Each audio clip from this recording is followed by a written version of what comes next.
बाबायेवा सदा सस्वरूपं चिदानन्दकन्दं जगत्सम्भवस्थानसंहारहेतुं स्वभक्तेच्छया मानुषं दर्शयन्तं नमामीश्वरं सद्गुरुं साईनाथं भवद्वान्तविध्वंसमार्तण्डमीड्यं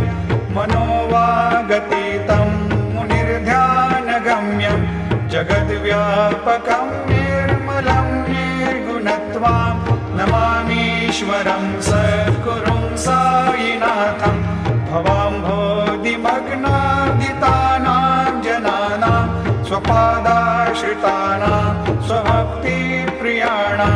समुद्धारणार्थं कलौ सम्भवन्तं नमामीश्वरं सद्गुरुं साईनाथं